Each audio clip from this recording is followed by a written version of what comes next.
Good afternoon. This is a bridge recording to cover the first 3 minutes of the Underground Utilities Mapping Project Team meeting of March 16, 2023, at which time the actual recording was turned on. So with that thought in mind, this is an effort to run through the slides that preceded before the recording was actually turned on. So our first item of business here would be to go through the agenda, and the agenda as offered on the 16th of March is as you see it there. First 10 minutes, chair opening comments, then 5 minutes of my administrative items, followed by a 10-minute discussion by Dean Parker concerning legislation currently being considered in the state of Minnesota, which has elements of underground infrastructure in it. Followed by a 15-minute pop-up presentation by Steve Langham from Minneapolis Public Works, has been kind enough to come by and talk to us about the underground utility mapping project that is underway for the city. Following that, Barb is going to do a work through of the presentation that's will be presented down at the CGA meeting on April 17th through the 21st in Orlando, Florida. After that, we're going to open the floor to follow through and talk about the transition that's currently taking place, what we're calling the pivot, as we move to concentrating strictly on the build of the platform that will be available in production, that we have to this point called FuzionView, and then floor open for discussion, and finally wrap up thinking about our next meeting for this large group to occur on June 22nd at 1 p.m. Chair opening comments. Barb thanked everyone for being here on the 16th, after which I followed with the administrative comments. And to the degree that there are any, the items that were covered here, a reminder that we will be having a leadership meeting on Friday, April 14th at 10 a.m., followed by our next large group meeting on Thursday, June 22nd at 1 p.m. We're going to quarterly meetings going forward for the group itself, which we'll dive into. The large group we'll dive into with a little bit more explanation when we hit that discussion further in the presentation today. The next item that I brought forward was to point out that we had a fairly robust back administrative capability. Unfortunately, was built on a free product offered by Google, and I went in to use the system on March 13th, only to find that the entire site had been deleted by Google. I'm sure I missed a warning somewhere along the line, but it was quite the shock. So the lesson there, of course, is don't build something on territory that belongs to somebody else and expect that at some point they won't rein it in. And with that, we'll pause and pick up where the original recording was turned on. So anyway, the discussion point here is, if you go looking for the .NET function and can't find it, that's the reason why. Fortunate for us, however, though, is we've been able to put in place the start of a build out that will be a little bit more robust and on the state servers. And so you'll be seeing that come forward in the future. And I realize underground in that particular view that's shown there is for the underground in London, not utilities. But anyway, we're just trying to slap some stuff in place because we're also trying to get ahead at the same time of the flooding issue, which is anticipated to hit the state of Minnesota. So anyway, that's an awareness on that.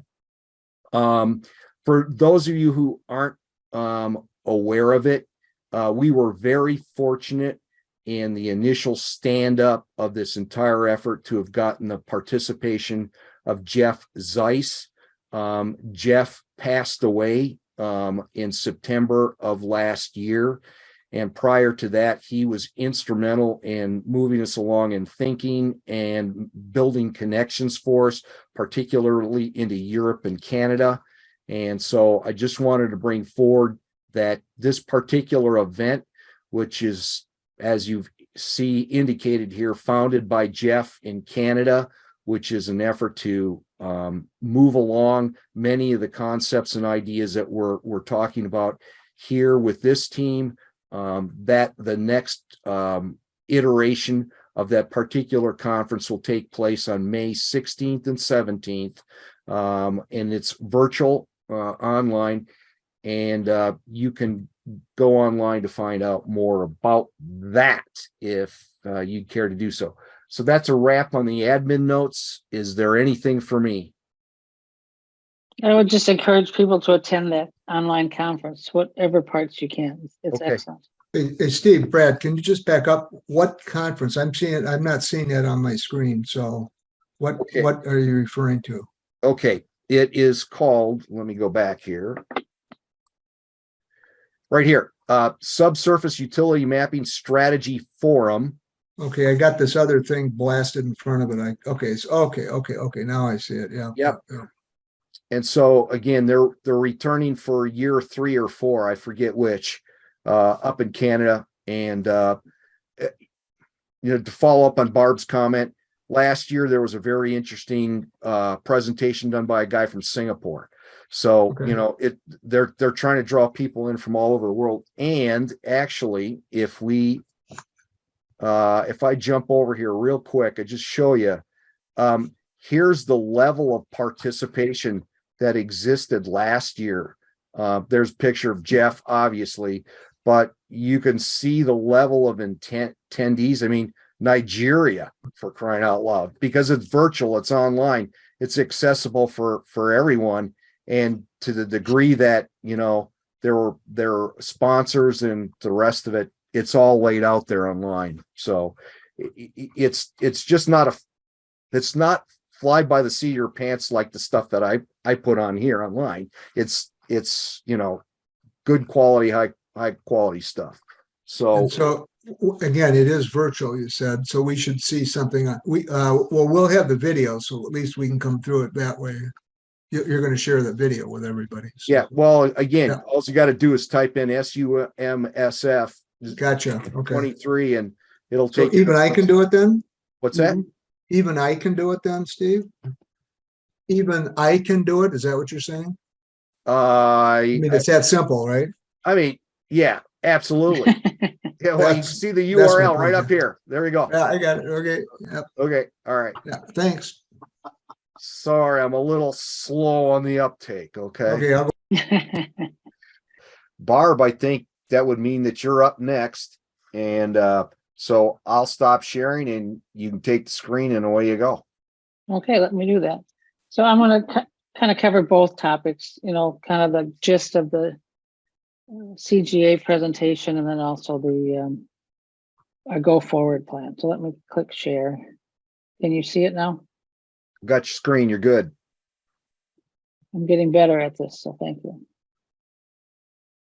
And then we'll do a slideshow. Oops, I don't know where that came from. So one of the things I wanted to do today was give an update as to where we are. We have a lot of many new people, and thank you for that. And then our existing folks, it's been a while since we met and went through. So let me close some of this and put it in slideshow mode. So again, our long-term outcomes, generation of high quality GPS-based maps, viewing of those maps by accredited designers, locators, and facility operators in relation to the GSOC ticket area. So when somebody submits a GSOC ticket, just like Stephen said, there's an excavation area that's outlined, and we want to be able to show the line drawings of the underground utilities in those excavation areas. Again, it does not take place of the one call laws. All excavators and locators and facility operators must be in compliance with the state one call laws. That's critical. And again, through many discussions that all of us have had, We know that this will be resulting in safer excavation and also in the design phase, more efficient design and cost reduction of construction projects. So a summary, the technology exists to do this, real-time viewing of underground utility maps. Here's an example on the right of a large project ticket for a GSOC ticket. Shown in red are the electric utilities that were viewed through a link, and the communication lines viewed through a link on that ticket at a point in time during the lifetime of that ticket. The viewing access is controlled, and people have to be accredited and sign agreements and be registered into the system. We completed the pilot project in October of 2022. And since that time, we've been working on what's the best way to go forward. Should it be open source system? Should it be tied right to the Minnesota One Call system, which is provided by One Call Concepts? What are some of the deliverables to make that happen? So we've been working on that, and I'll cover all that go forward in some detail at the end. But many of you may not be aware that on February 9th, the CGA, as part of their next practices work, published a case study on this initiative. And if you go to the Common Ground Alliance website or call me and I can send it to you, they did a really nice job of writing up a case study. Improving efficiency and reducing damages by providing ticket level visualization of underground facilities to designers, locators, and excavators. Now, you all may know that CGA has 4 next practices that they're saying what is going to make a systemic change to improve underground safety. This is the top of the list, is this GPS and viewing of maps. So they are working with anybody who's doing this type of work and developing case studies. One of the things I pulled out of their case study is this, why mapping data is so important. I highlighted bringing damage prevention mapping technology and accessibility to 811 system end users has the potential to reduce dig-ins and increase efficiency at every step of the safe excavation process. I'm making the assumption that the folks on this call agree in principle with that. But how do we do it? What's it going to take to get there? Also in this case study, we showed this example of a visualization of an accredited system end user. We were fortunate enough to have the city of Glencoe, Minnesota work with us and allow us to tap in or view, access and view their utility lines. And then we had some other data from a provider that wasn't done live, but was put into the system. And so here's an example of what that would look like. Same one I showed at the beginning. Bob is the expert at this. Bob, do you want to cover some of these maybe for me, if you can? Yeah, I can go ahead and do that. Yeah, I think it'd just be helpful. Okay. The FuzionView service itself basically goes out and collects the information from each of the owner-operators' systems dynamically as a ticket is called in.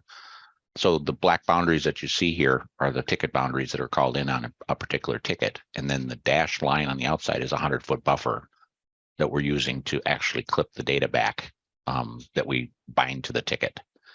That's related to that question that I was asking earlier about, how what Stephen showed us might work with on a gridding process to put the data out in a reporting fashion. But next slide.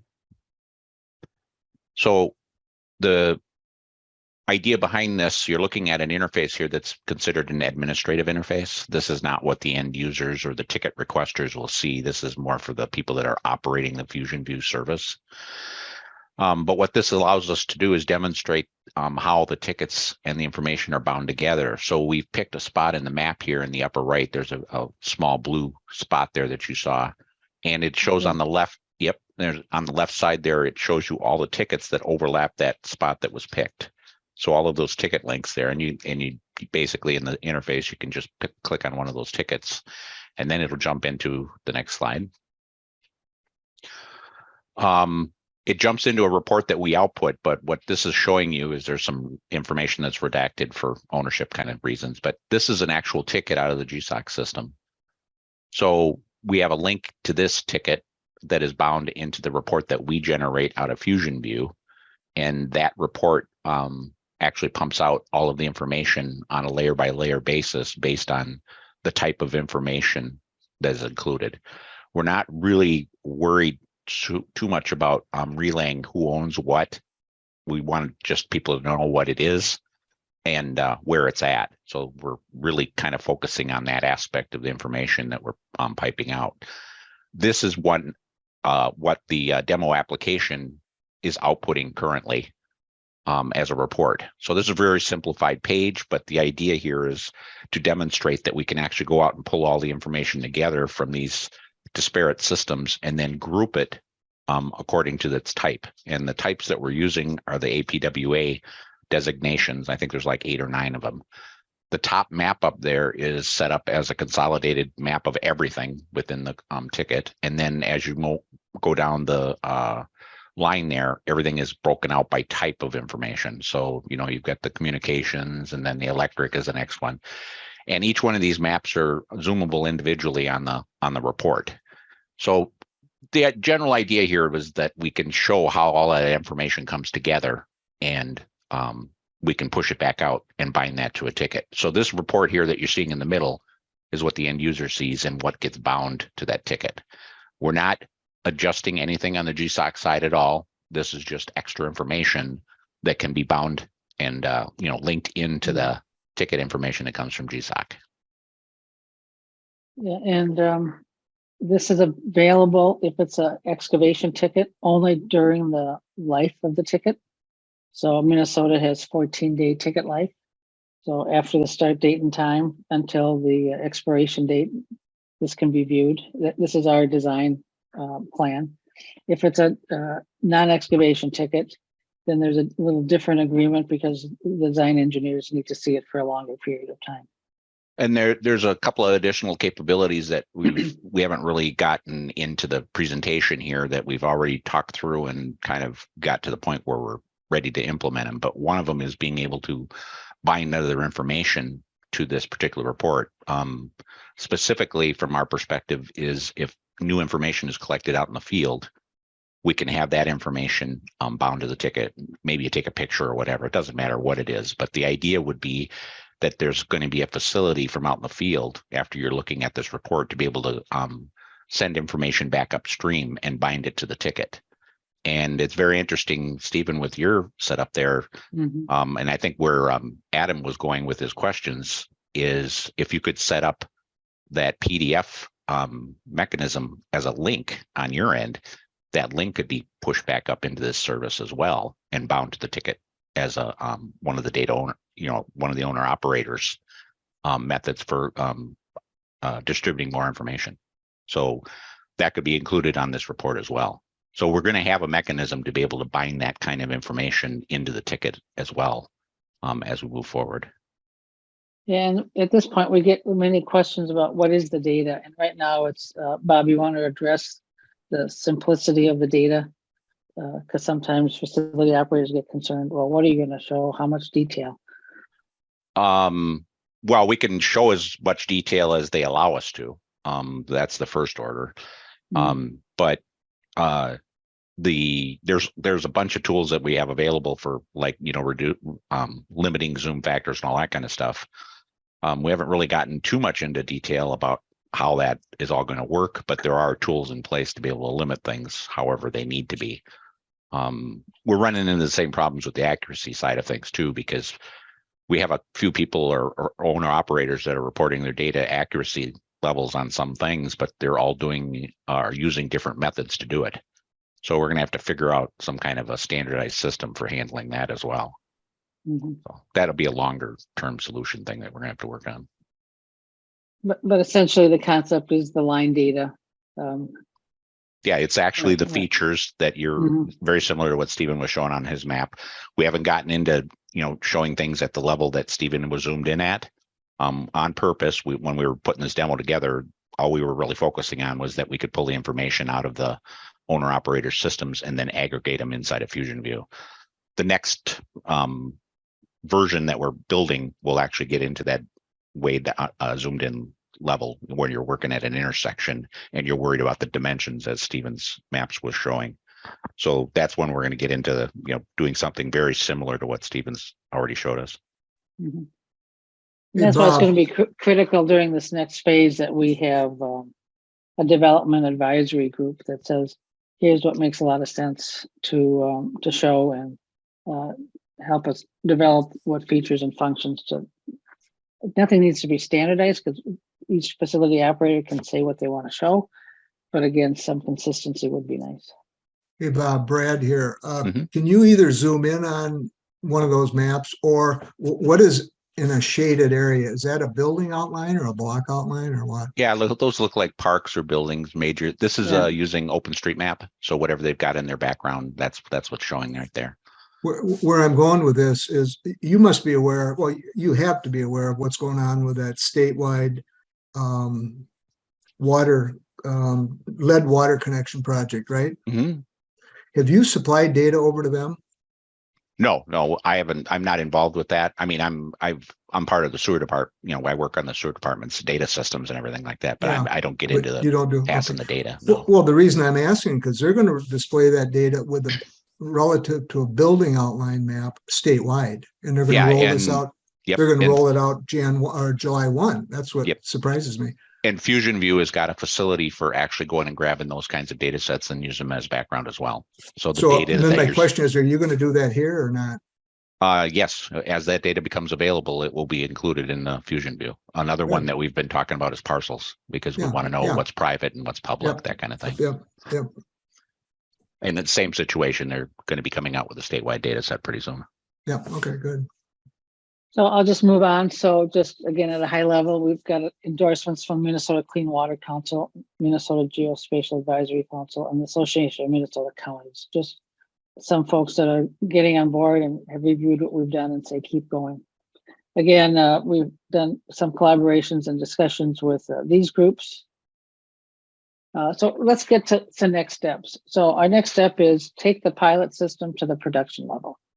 How we're going to do that? We need to engage stakeholders to help us be sure we are designing it and implementing it so it fits. We don't want to get to the end and say, oh, you should have done this or that. We have to add capabilities to the pilot system that include the administration, the authentication, and some of the disclaimers like Stephen showed. Again, that's not in the pilot system. And then develop capability to come backwards. So when you find an abandoned line in the system or want to take pictures in the system, how do you put that back up to the facility operator so they get the data and they can decide what to do with it. So next steps, we want to display accuracy levels of the lines. We want to display sizes of infrastructure and depth. But again, a lot of this will be as we go through our Development Advisory Council. And then also a good resource for the engineering and planning so that we allow these types of tickets access to the digital data. So we're going to develop it as open source software. Consist of a set of online APIs that will handle the data communications, easy integration into existing systems. So the first system we're integrating it in as we go through this next phase is the Minnesota GSOC system, which is run by One Call Concepts. Down the road, there's intent to add 3D visualizations. So that capability is being built in, but not immediately. So who's going to pay for this? The next phase. The first 3 years, it's been research in kind, development in kind, but now we have to put some money in so that we can get fund the development. So Gopher State One Call, Share Geo, and One Call Concepts entered into a MOU in February. We have a commitment of $50,000 and an additional commitment of $25,000 if we can raise $25,000 to unlock that additional 75. That would give us a total of $125,000. So we're in the process of soliciting funding for this initial $25,000 from Minnesota Utilities and other organizations. And we've just started this, getting some help from Frank at WSB to help us with some of these key contacts. We're also looking at grants, like there's government grants and the state of Minnesota grants. Those have longer lead times, but we need to get started on those. So as we complete the phase one here, spending the 125, we have the money to finish the project with a similar type of money.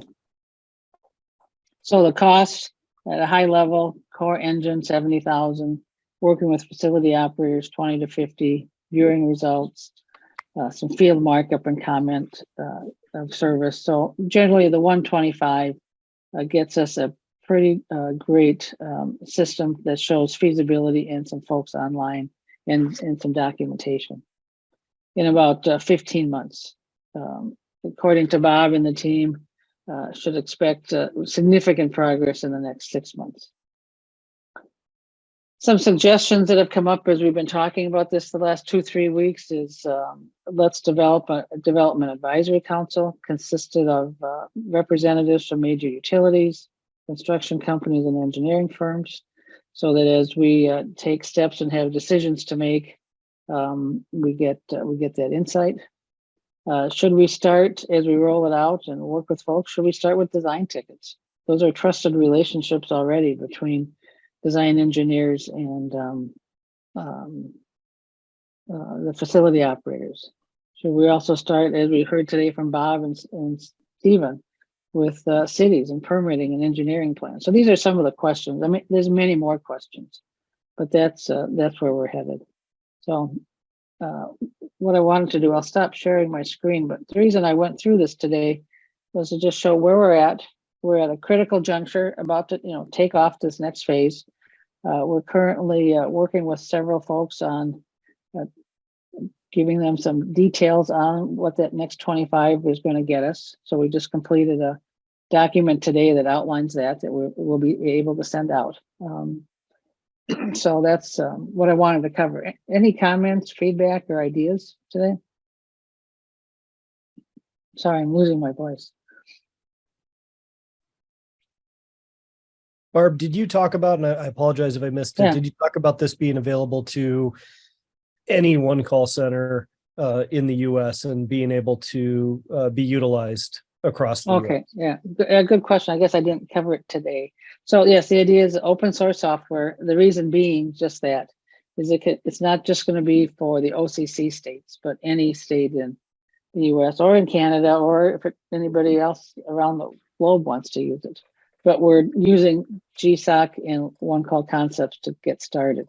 But it will be open source. So if you're using a Pelican, I see, the guys from Pelican, if you're using a Pelican system, you'll be able to take the APIs and link that in your appropriate way, program that into your Pelican system, for example, if you had such interest, or if you're using some of the other one call software systems that are being used in the United States. Yeah, thanks for asking that question. Hey, Barb, Brad, Yeah. why did you take the order of getting endorsements or support in the way you did? Why didn't you put cities, counties, and MnDOT at the top of that list? Because they own the utilities in most cases. So if they don't agree to share this data, you got a problem. Well, again, we're at that beginning point that now we're going to go talk to them. These are endorsements that came in at a really early stages this last couple of years with the concept. Boy, if you can do this, we're all on board. Well, agreed, now, everything you've done is great. So get the cities and counties and whatever on board. So suggestion. And just to add on to that a little bit, Brad, engineering firms and stuff, they're already doing this stuff. It's just a little bit cumbersome for them to do it in an automated fashion. And that's what FuzionView is going to help with. So they're already sending information out. Even if the only information they have is a paper copy of things, FuzionView can still be used to link all of that stuff together and do it in an automated fashion or semi-automated fashion. Yeah, good point, Bob. Yeah.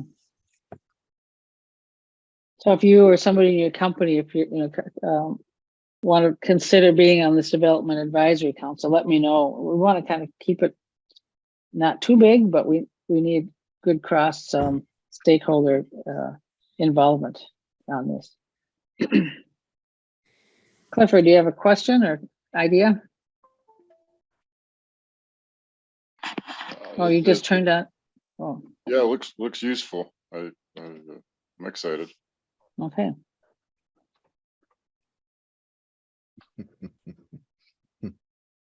How does this compare or contrast or interest with the Pelican? And what you're doing there? We're still in the discovery phase here, but I think I can speak pretty confidently that it's amazing at how well it aligns with what we have going on. Okay. In a lot of different capacities from our mapping interests and whatnot. This meeting's been amazing. Thank you for having us on it. We definitely want to go back together and reflect on what we've learned out of this meeting, and we want to further the conversation with you. Okay. Barbara, this is Dwayne Rogers. What I've seen this morning has been fantastic. The presentation from Stephen around presenting maps is something obviously we've been involved with for many years. But to support that direction for the water companies, we've actually got some Connecticut-based companies doing that. Been doing that for about 5 years, which is great. So it just supports that whole direction. And what you're doing now with this project is really fantastic. It's where we all need we go. And I think we can support the data collection part of the equation. And so this is great. And there's plenty of competitors with one core systems. I think this is great to see a state sort of get together and start to do this and push this project forward. Fantastic effort. Well, again, the idea would be with your states in the U.S. that are using Pelican, and I know you're adding them all the time. You should be able to just plug these in this capability in as well. That's why we wanted to go to open source and not just have it tied to the one called concept system. Yep. No, it's good. Great to see this approach. Thank you.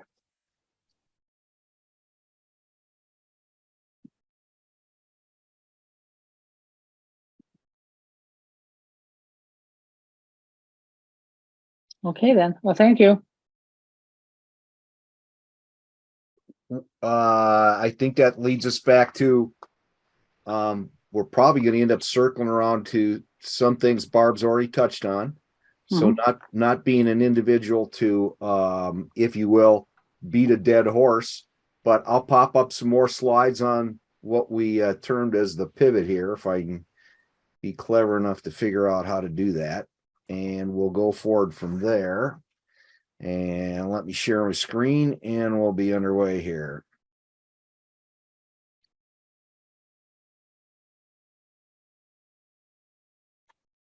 Okay, so I'm going to more or less piggyback on some of the things that Barb's already addressed here, and we'll figure out what we can just blow over or whatever. But I did think worth breaking out and maybe getting a sense of a little bit for the larger discussion is, first of all, some recent presentations that have gone on. Barb touched on these, but I think it'd be worthwhile for either Dean or Bob to speak to the request that was put forward by the European Underground Damage Prevention Group, who's very interested in the effort that is underway here, and the level of reception. That's 11 countries in Europe that have put together a kind of a brain trust of trying to figure out how to move forward more effectively in the same realm that we're talking about.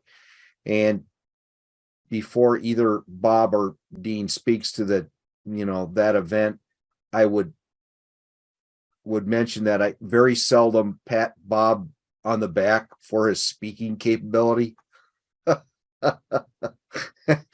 He roasts me, I roast him back.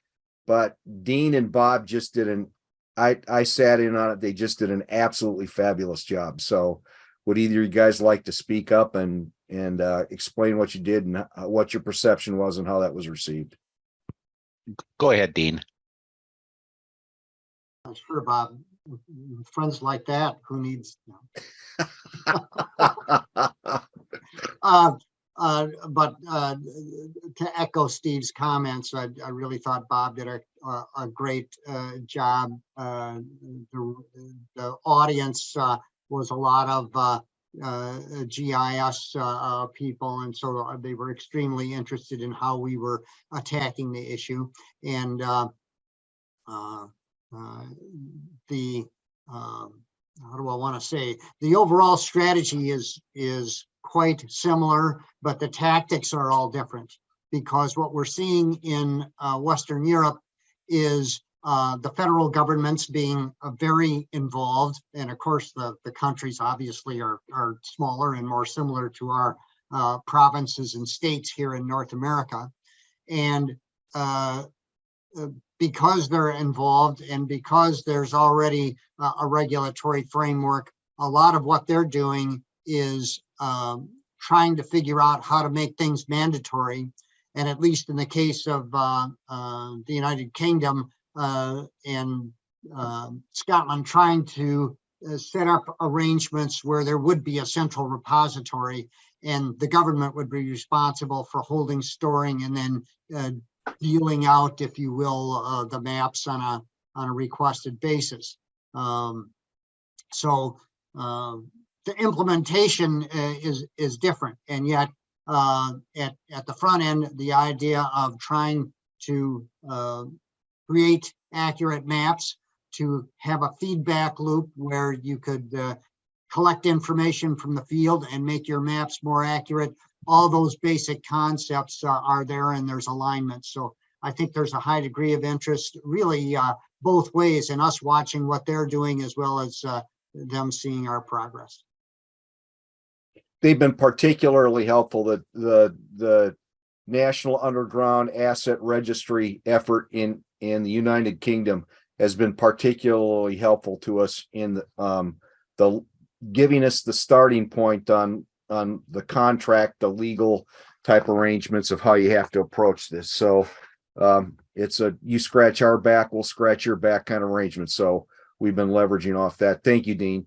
And then moving on to almost simultaneously, and again, if you think about this, 3 years ago, this would have never been the case, that we could have been doing two conferences at the same time and 4 knowledgeable speakers out in front talking. So Travis, how about, are you still with us? Would you like to just give a thumbnail sketch of how things went down in Tampa, Florida for you and Barb?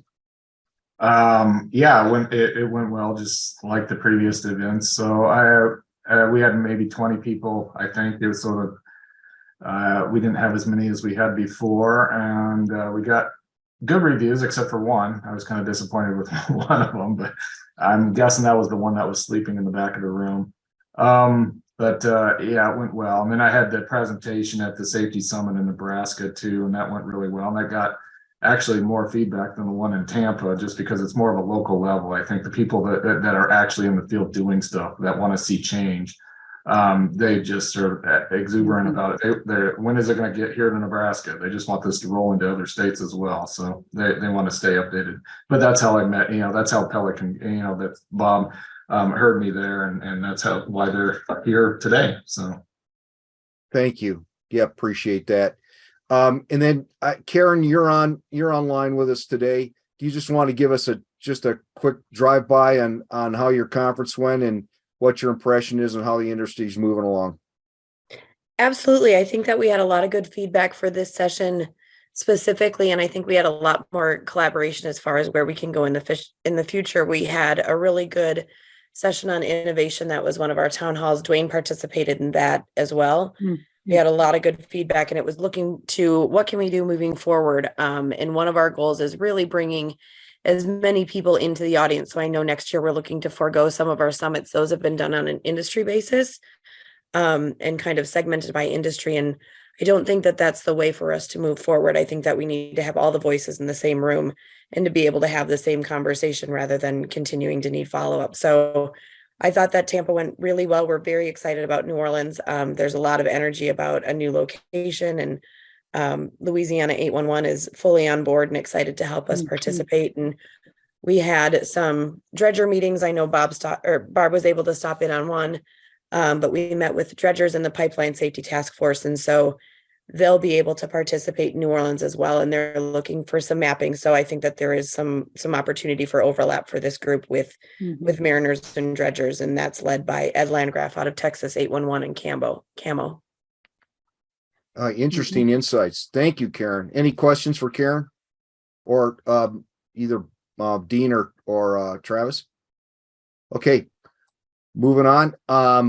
Barb touched on this before, and I just wanted to point out that, in fact, here, let me jump out of here for a second.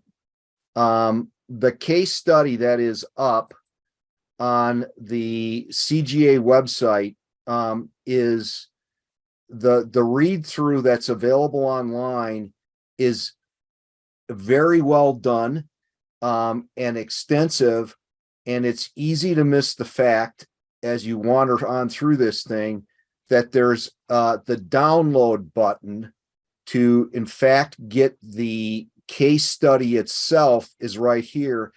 And I think if we were to mention something that the folks that are on this call today can do to help the process go forward is within your channels to download and attach that PDF and send it around and whatnot, but to help promote what's going on here, because to the degree the word continues to spread out there, the more I think we are positioned to build momentum in the industry and make good things happen. So once again, look for that.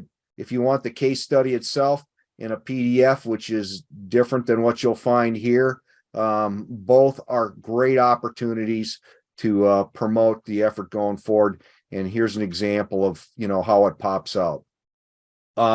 We've already heard about the MOU. And so that's, as Barb described it, a plan for the funding for product development and the plan for how to cooperate and achieve the desired outcome, signed out on February 15th. Won't beat that up anymore. So kind of the last things that I wanted to touch on in this section is that this pivot that we need to do is going to result in a little different flavor than we've used in developing this project to this point. And it's natural that projects mutate as they go along.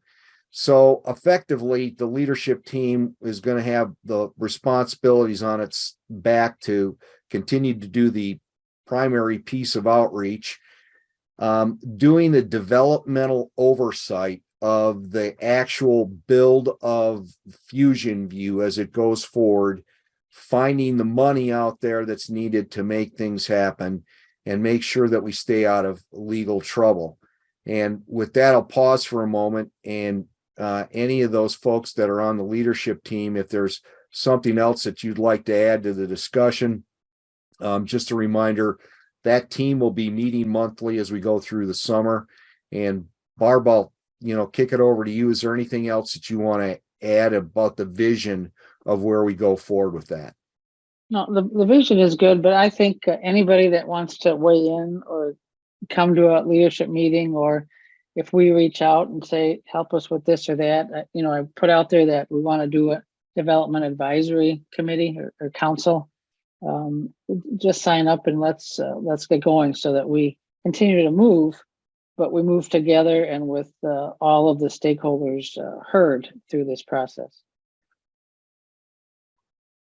Anyone else? Adam, Bob, Dean, Travis? Well, I don't know if I should say anything or not, but we're kind of on the cusp of starting to communicate with owner operators. So if you got anything, good point, any system that you want to start participating in this project with, and we can, I was going to say this a little earlier when we were talking through some other stuff, but this next version of the software, we're actually going to be configuring it with two different intents. One is going to be for general sales. So the idea is that people could go and use this a system that's going to have permitted data, in other words, that they can go and share with anybody that can look at the kind of results. And then another focus point is going to be addressing the owner operator side of things, and keeping the data restricted or however they need to be able to use their data and be able to share it. So there's going to be two different focuses on different configurations of the same system. So one is for that general outreach that can be reused. In other words, it's only going to have data that's being permitted to use. And then there's a whole nother one that's going to be you can think of it as the actual system that's going to run evermore after the fact. So those are two different setups that we're going to be using. And if you want to participate in either or both of those kind of venues for presenting your information, we're more than happy to start talking to you probably within the next couple of months.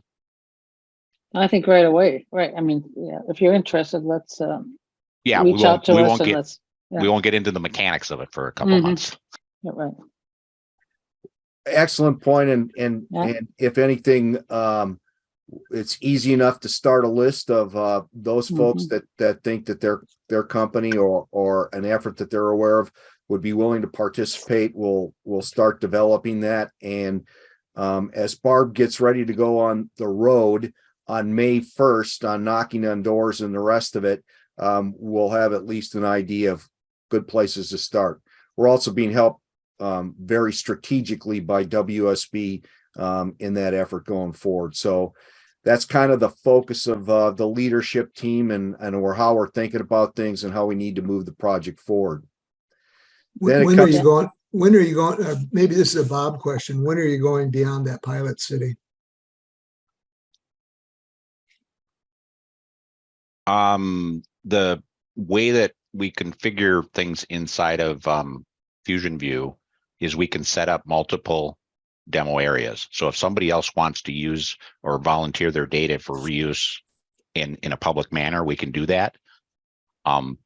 That's one option. The other option is if they want to actually start participating and helping us figure out the mechanics of how this is going to work over the long term. That's the other option. I don't think that was a question, was it, Brad? Oh, it was, no, I think that was sort of what I was looking at.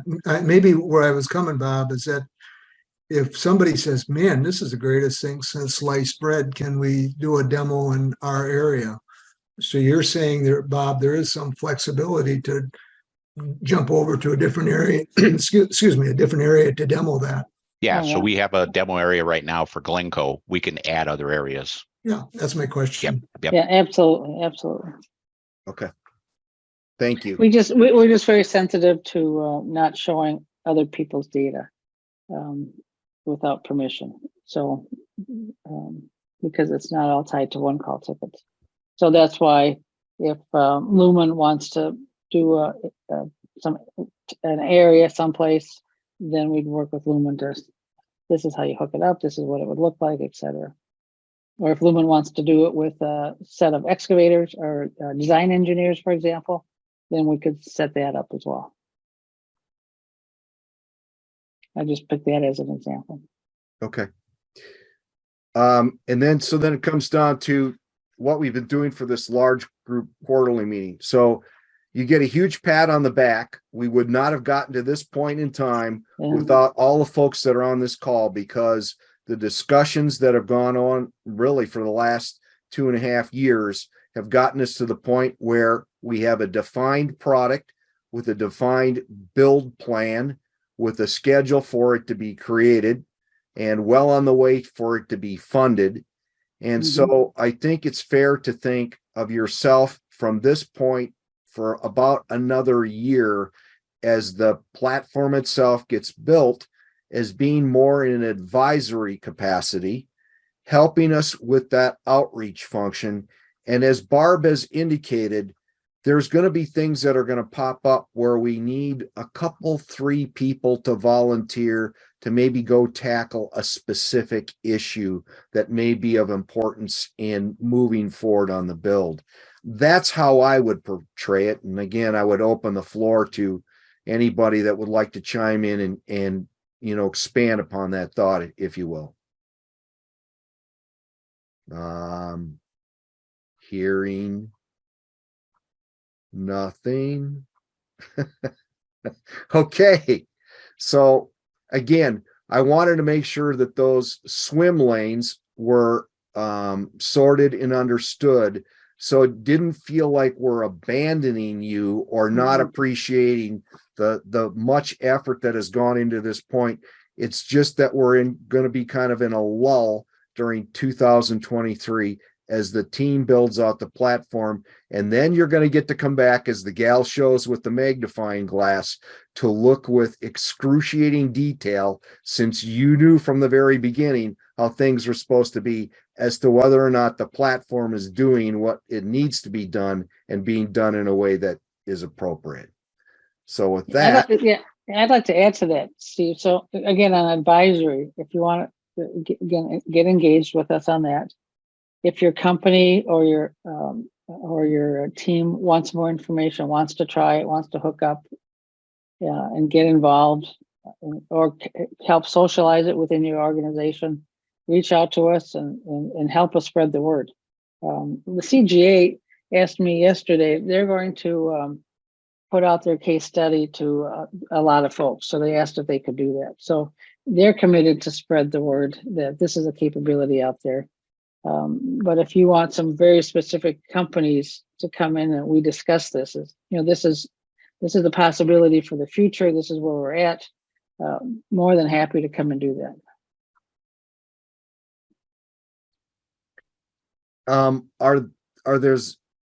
Are there any other thoughts from the floor before we move on and open it just to general discussion items? If there's something you've observed in the industry or whatever that you think may be, insightful to, as we get ready to move into this next area of a pivot. Yeah, and Steve, you know me, I'd like Zoom calls are hard for me because I can't see people. I can't guess what they're thinking. So I would like as many of you as is able, kind of give us your feedback as to where we are, what your thoughts are, how you think you could help. Because again, it's so exciting to have all of you on the call today as we're taking this next big step. So some feedback and how do you think you could help would be 2 requests. Barb, you want me to run down the list of who's here, or do we just let people stick up their hands? No, I think that's good. You're good at that. I'm not quite that bold. So go ahead.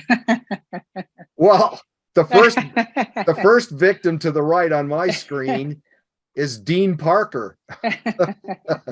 So I don't know. Looks like Dwayne Rogers is ready to jump in here. You want to add some thoughts here, Dwayne? Yeah, I'd love to. Just to I think from our perspective, being sort of a global player in this whole market space and what we've done internationally, interesting guys have been talking about UR and our ability to sort of add some comment to that. Also, what's happened in the Netherlands, the UR system was predicated a lot on that click system, and we're heavily involved in that click system. We've been involved in that click system, but so there's some great stuff coming out of newer, excuse me, but also there's some really rather interesting problems I've got as well, because the newer system is actually trying to replace a current solution that Pelican Corp is heavily involved in over there, and the utilities are not seeing newer as being the direction they want to head in. So that's just a challenge for you. Some of these utilities in the Netherlands system, which is government mandated for the last 15 years, and private utilities, non-government utilities, are not participating with putting their data in that system. So there's some challenges around that still. So maybe without legislation, trying to get that data into the system is going to be difficult. So I think there's an opportunity to think about a solution that's a hybrid there, and that's what we've been working on, is that hybrid solution. So there's some input probably we can have around some of the direction you're going. I think theoretically everybody wants to see a centralized repository, and we see a decentralized version of that being much more effective. So there's some insight. I'd love to have some offline conversations with people and sort of talk about some of the experiences we've had and maybe how to get around them. But generally, I believe the direction you're heading in is a great direction. It's just maybe you're going to have to maybe pivot a few more times to get to where you need to get to. That's all. Mm-hmm. So that's all right. My comments. Great feedback. Thank you very much. Travis is never a guy to mince words. What do you got for us, Travis? I'm just curious on why they don't. Are they feeling like they don't want to hand over their information? Is it a legal thing, or is it they don't have the information? Did they just not? They don't have good information, or what's the reason? There's varied reasons for that. Of course, we participate in Europe, and the data is highly accurate. It's GNSS, RTK to centimeter accuracy, so it's not an accuracy problem that they're worried about. That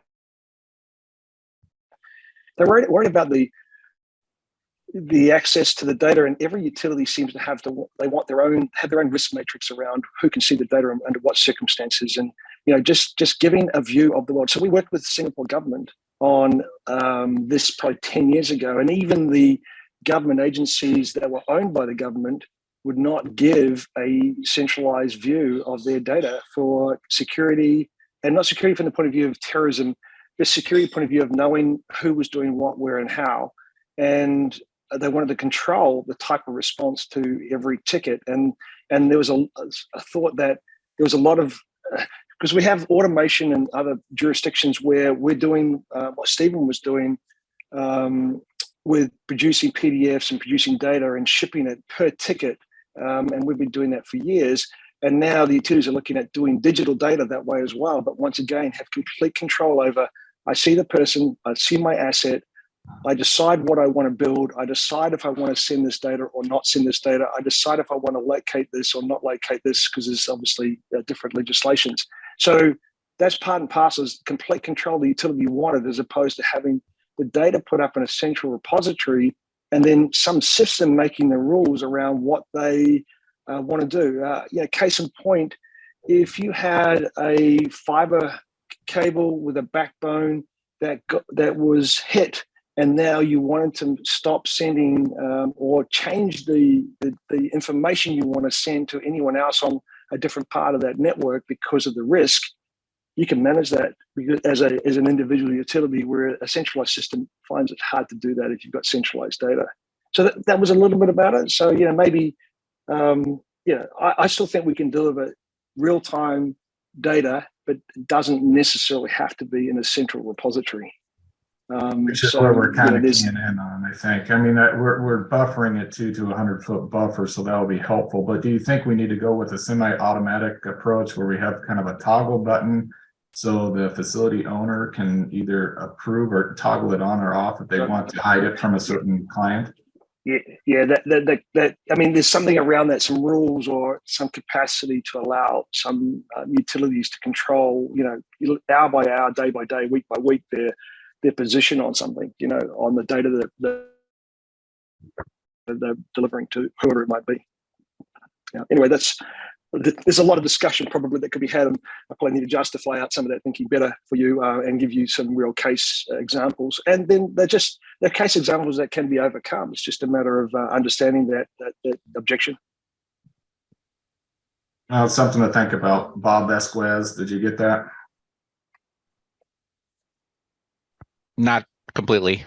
What was the question? Just giving the facility operator to opt in or out to certain clients. So when a ticket comes through, if they don't have a good working relationship to a contractor that has approval to be able to use the system, maybe they want to hide their information from somebody that they're having conflicts with, because that can change on the spur of a moment, a couple of damages or something, and then they're in a legal battle against another contractor, and Yeah, we've already had discussions about blocking people from things. We're gonna have to figure out a method for collating a list like that, because are we gonna do it on an owner operator by owner operator, or are we gonna do just give the owner operator the ability to do it themselves? Yeah, right. But do we do it as a global list across the whole system, for everybody, or on an owner by owner basis? Bob, what Dwayne said's brilliant.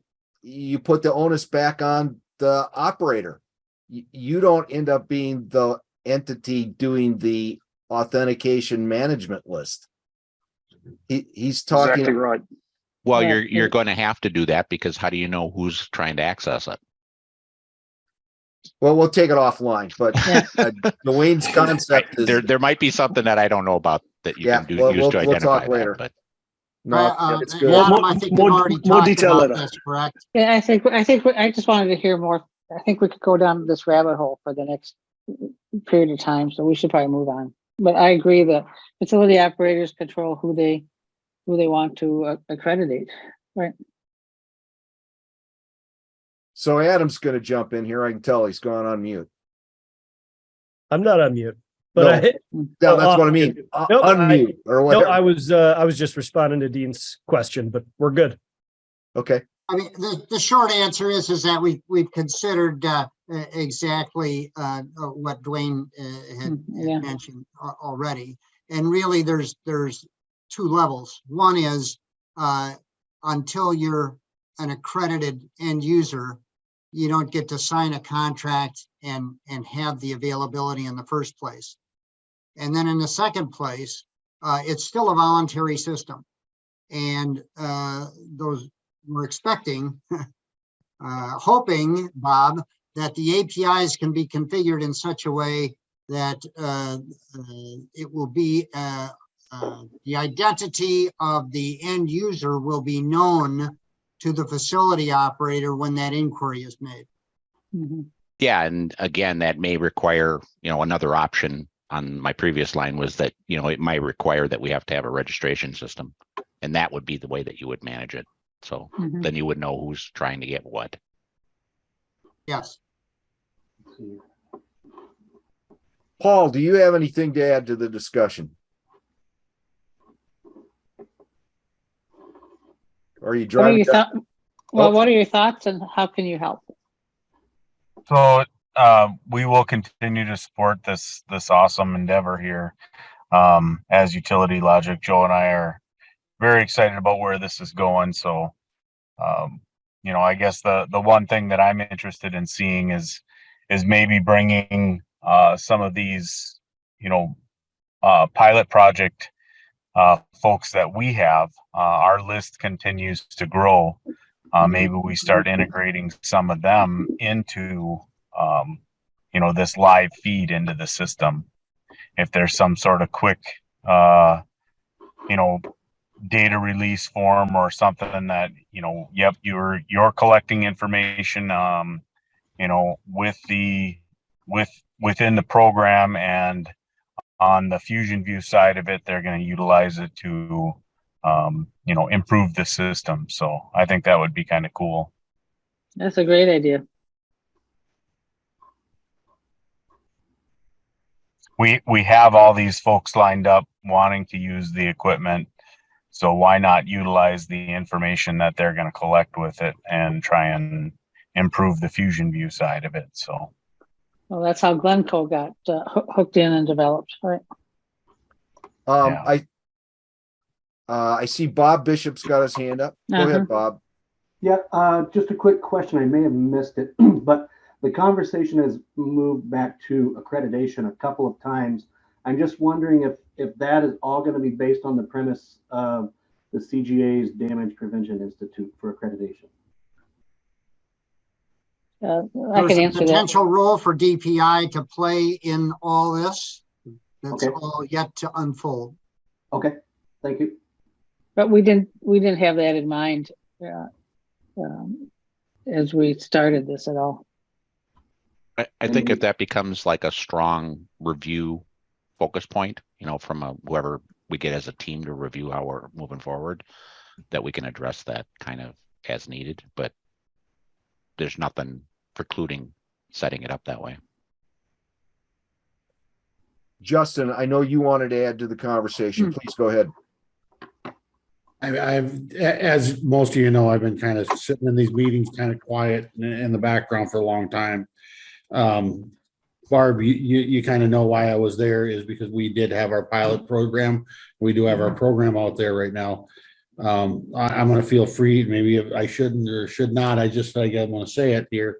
We did have our program that was set up to do all of our states for our legacy facilities and GPS those facilities.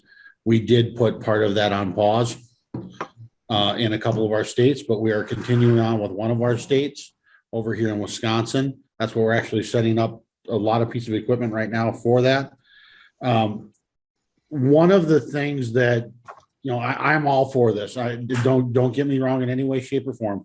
I am all for this, but I know Dwayne, you and I have had that conversation when we were down in Louisville for the roundtable. That validation of data is really crucial because it can look very simple on a big scale that data, everything is going to look just perfect for you. And it's going to be, what I'm finding out is we have different levels of data. You know, you're going to have that one that you're absolutely positive that this is good, right? And then the little less and the little less and the little less. So you have multiple layers of data. Number one, you know, not just, you know, because of GPS and RTK restraints, locator experience, all of that QA, QC in the back. That is what we've become is the biggest challenge, is the QA of that data. And how are we going to get that? And then when Dwayne and I were talking about this, and have had these discussions, is that validation of the excavator validation. They dug it up, they saw it, they give me that data back. And I know you all have talked about that too. And I think that that's the part that really scares a utility company, is they know that we have all of these different levels of data, and like, we're absolutely positive on some of it, but some of it, you know, just because of restraints, tree cover, whatever it is, that our GPS and RTK might not be dead on. It might be a foot off. And I think that that's what really scares the utility companies. And I have seen it through our project of somebody who comes in as a brand new locator, and they came back and they did the same one 6 months later, and I can lay those dots side by side, and you can see where somebody came into a corner really tight 6 months after, but when the first one they did was a curve because they didn't know how to read that machine.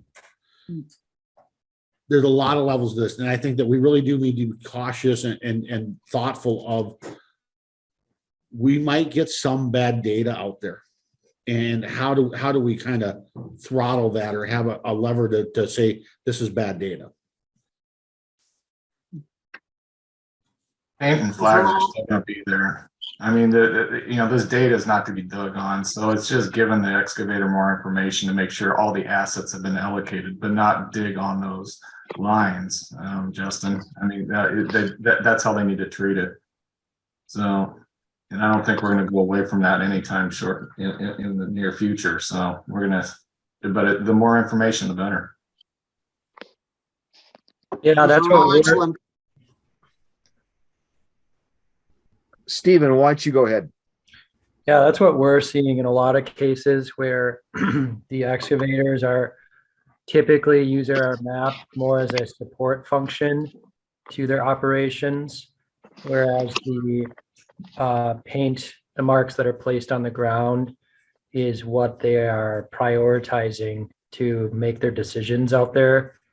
But the maps can come in as a really supportive measure to them for just generally accounting for the totality of underground utilities in the area. And then additionally being able to plan what their future excavation is going to be when they're on site. So I think combining the maps with the marks is a really powerful tool for the excavators out there. Obviously, the more accurate the map, the better the result is going to be, and the more you can rely on the map. But there are limitations to that as well. Good point. Thank you. I think, Clifford, do you want to jump in here? I can tell you're jumping around, so that tells me something.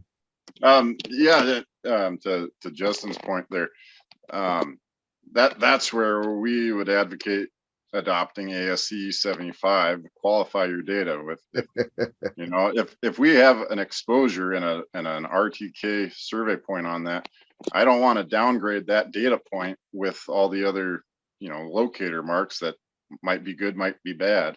At least that one point, I want to maintain this is really good data. So that's ASC 75 and qualifying your data, so you can have that mixture of good data, bad data, but it's all data, and that's how we put it together. It's really valuable, you know, for what you guys are doing, but also more on the engineering side.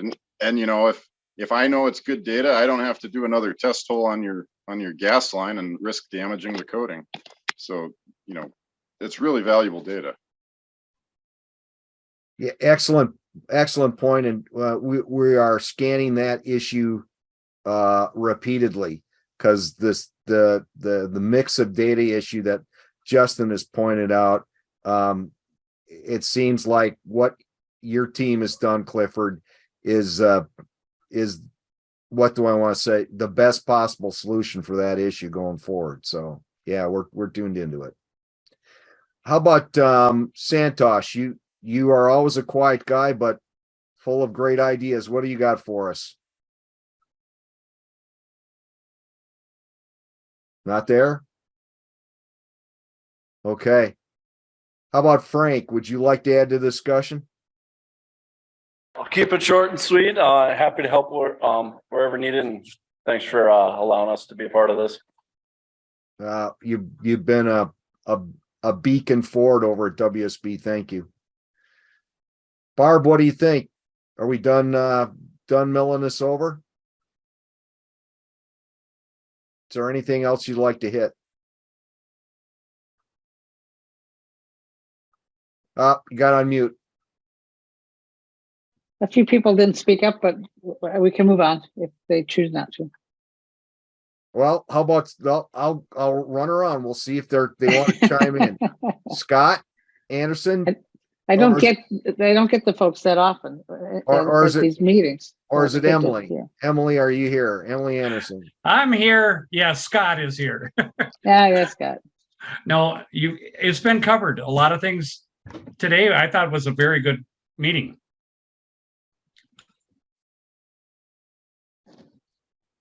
You're on mute now. Yeah, I know. It's terrible, isn't it?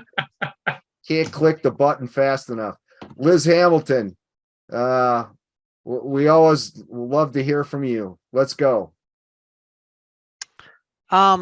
It's a really good concept from my point of view. My main what I look at is what kind of data I will be providing you all, because that's kind of my role. Is I update Lumen facilities with all the one call agencies. How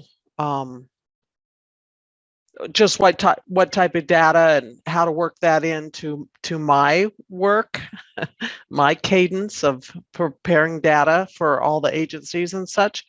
As long as our legal department, I suppose, allows us to share, then I will prepare the data and get it to you all as you need it. So that's mostly my point of view is just how I'm going to do it and what exactly y'all need. Understood. And it's the old concept of data once, use it many times. So hopefully we find an avenue through Bob's efforts that solves that problem for you. Yeah. Yeah, I would also suggest that as you get further on down the line here, be prepared for an avalanche of questions coming from the folks calling in tickets, as far as everyone from a homeowner to a professional excavator to excavators out in the field, and also office staff from contracting companies, survey companies, engineering companies. A pinch point that you will probably more than likely run into is going to be where are you going to direct all of those concerns? I know when we initialized our project and essentially turned it on and it went live, the initial amount of sticker shock, if you will, was everything from what is this to are you doing this now instead of locating there, and you don't really it's hard to describe in words the scope of just how many concerns there were from all over, and I'm just talking about just in Minneapolis. So if you expand this to a greater region and a greater number of facility operators, you're going to have to do some type of outreach to the owners of the tickets as well. That explains this whole thing to them. Otherwise, you're gonna run into an unmanageable amount of problems from that aspect. It's just a fair warning because No, it's a really good point. Excellent, excellent. Yeah, and I think we're going to control a little bit of that just because we're going to roll it out contractor to contractor. You know, it's going to start small. Not everybody's going to see this on the one call ticket. But the point's well taken that we're going to need to build some sort of frequently asked questions, answers module of some form, and then still be prepared for the phone to ring. Get it? Totally. Yeah, no, that's an excellent point. Well, I think that takes us down to Colin. Colin, would you like to jump in and offer anything? Yeah, I apologize if my name was called a little bit earlier. I've kind of been jumping in and out of this meeting, but yeah, we just would really like to kind of push through the idea of, you know, the ASC standards and being able to put the proper quality levels on things and kind of not miss label what actually is a quality level B, quality level A, and such. So just kind of bringing awareness to those tolerances and kind of how important they can be with the underground utilities. Thank you. And last but not least, well, actually, we can jump up to Karen afterwards, but Mike over at Pipeline Safety, are you with us?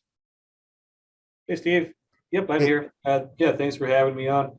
No, I think this is a great, fantastic effort by the group, especially by you and Barb and Travis and others who have been pushing this end use product, you know, to those out in the field. Kind of to dovetail Justin Larson's point, you know, we on the regulatory side here at MinOps, you know, we do see some of the, I guess, not as thorough things on the mapping side when excavators are coming to us saying that, yes, so-and-so has good mapping, has good locates, but others do not. I guess my question is, to the effect of abandoned facilities, how thorough will abandoned facilities be a part of this mapping project? I think I can answer at that. Oh, okay, Dean, go. Because Steve, I think he's thinking of abandoned facilities a little different than you are. And Mike, so let me clarify that. Are you using the MS 216D definition of abandoned facilities, which is it's out of service, it's not being used, but we know who owns it? That's one of the definitions. Yep. So we have abandoned facilities where a facility owner knows that they are planning to upgrade their system, and they're going to abandon the old stuff that was installed in the 60s, 70s, 80s, upgrade to newer facilities.